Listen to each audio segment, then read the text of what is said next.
You think of staffing firm, the availability is if they need casual workers. A lot of times companies will contract with the post office to get casual workers. Maternity leave, now it's paid family leave, could be male or female. Paid family leave, they get money from the state of California to stay home with their newborn. Illness, the positions are seasonal, and if a person takes an extended vacation. So you know that that's always a company for temp agencies where you won't get any kind of support to get a permanent job. Because the whole purpose of a temporary firm is to find you a temp job, that's all.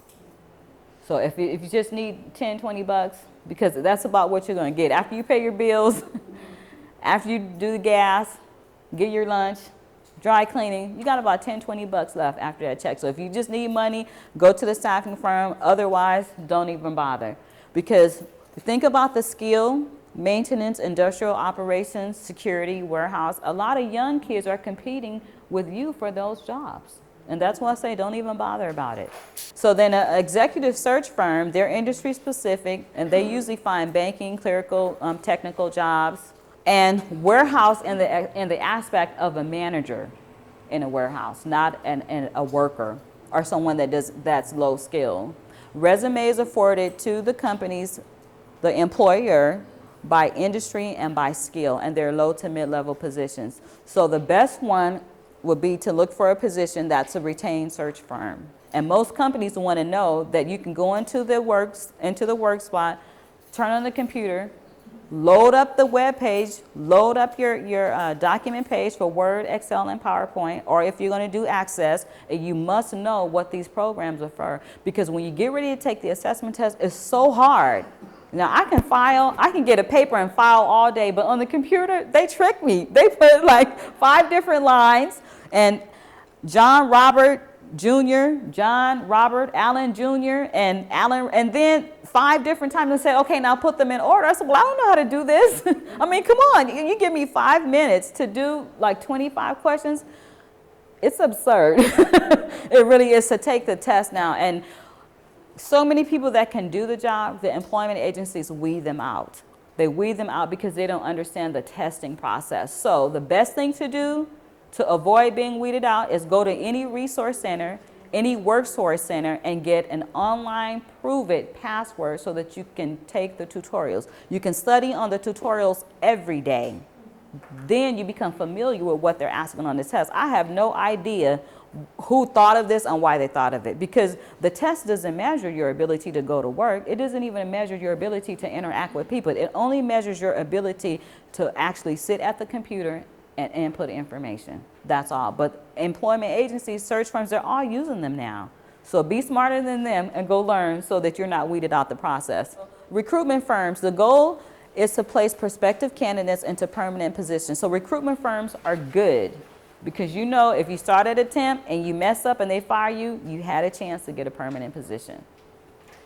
Headhunter, a recruiter, and a search consultant, same person.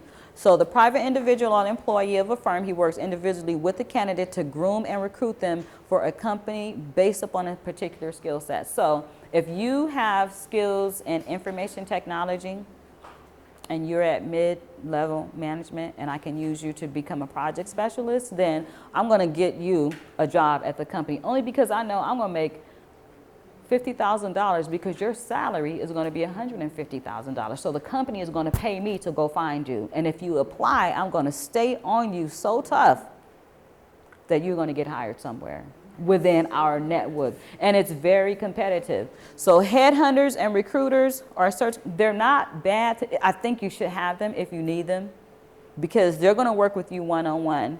But of course, just know they're going to get part of your salary. But the good thing is when you get the job, your salary will be well also. So just know this. Sometimes they're referral based. If you go on the internet and you're applying and they contact you, don't be afraid. And don't tell them all your information. Don't tell them about your children. Don't tell them about your husband. Don't tell them where you live. You know why? Because it's not their business.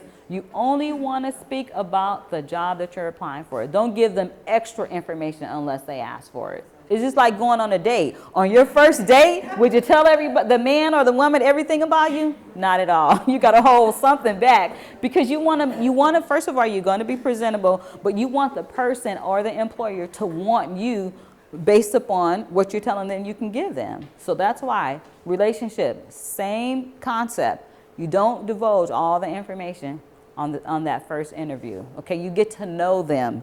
Okay, so the next one, micro workforce. Now this is the newest thing that's out, micro workforce. And what happens is CEOs are saving money by paying people per task. So what they do is they'll get a project and they'll break down the project on specific tasks. They'll review resumes and then find out, okay, this person is an excellent candidate for a project manager, but he only works in the IT department. We need somebody who is conceptually minded. So we need someone to present or to make like a video or something like this.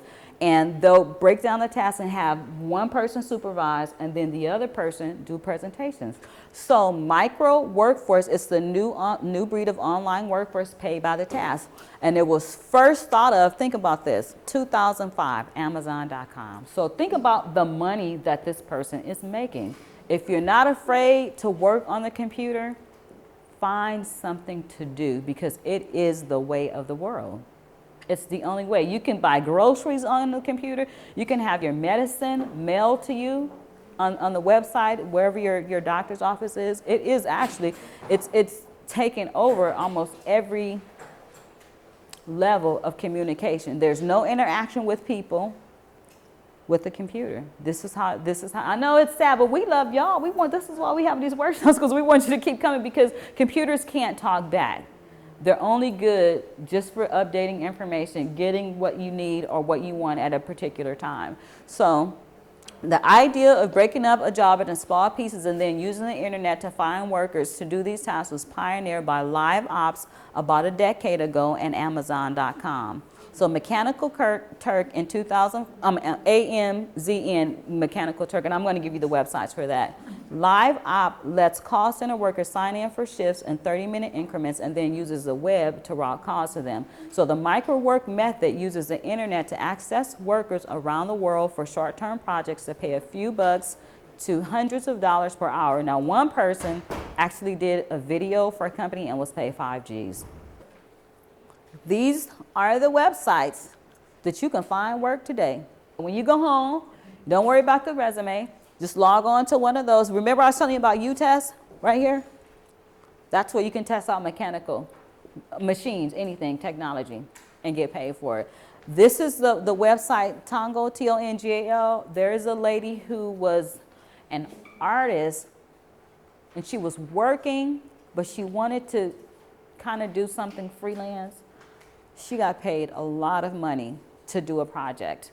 And so you know what she does now? She goes on a Tongal all the time to get these micro work positions. So she doesn't work anymore for a company. She works for herself. Okay, so this is it. So beautiful people, we're done.